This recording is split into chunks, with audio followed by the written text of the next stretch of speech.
What really happened on the 3rd of August 1904? Come with me and let's find out. That's when explorer Francis Younghusband entered the forbidden city of Lhasa. But nobody knows what he actually did there because the only witness to his actions died soon afterwards. Francis Younghusband wanted to marry a woman from Lhasa because that's what his aunties would have wanted, but he was leaving it a bit late. He was already 33, so if he didn't hurry, he'd become Francis' old husband and become the laughingstock of Bath. So he grabbed his best friend, my great-grandfather, Dapon Delaney, and they headed off to Tibet. But Younghusband couldn't get into the town. The Tibetans kept their loveliest ladies in Lhasa, and they knew exactly what Younghusband wanted. They weren't interested. Delaney, of course, had no bother being a gentleman, and when he returned one evening, the day before Younghusband's birthday, Younghusband accused him of betraying their friendship.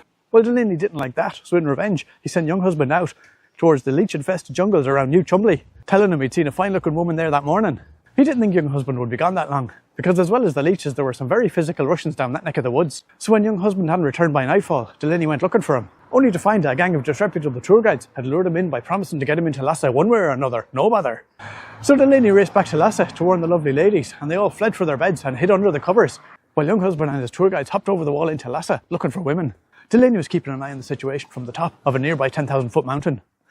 So he saw everything, and he gasped as the church bell started ringing midnight, because on the other side of Lhasa, a big gang of physical Russians had hopped the wall too. And as the bell started ringing, Younghusband started to change.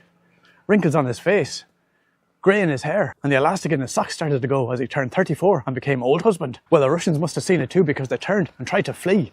But the desperate Younghusband was on them in seconds. He grabbed a load of them with one arm, and he grabbed a fistful of rings out of his pockets with the other, and he married them all himself before the clock stopped ringing midnight, saving his family name just by the skin of his teeth. As for what happened afterwards, Delaney would never say, but he couldn't bear the sound of church bells after that, and he moved to the top of a 12,000-foot mountain that nobody could find to live by himself. Only one day a lost cow wandered up there by mistake, and the ringing of the bell around its neck gave Delaney such a start that he rode all the way down to the bottom of the mountain, inside of a big massive snowball, and he died of cold before they could dig him out. But sure, that's nothing compared to what happened to my other great-great-grandfather. Make sure you follow or subscribe, or whatever they call it these days, so you don't miss that story.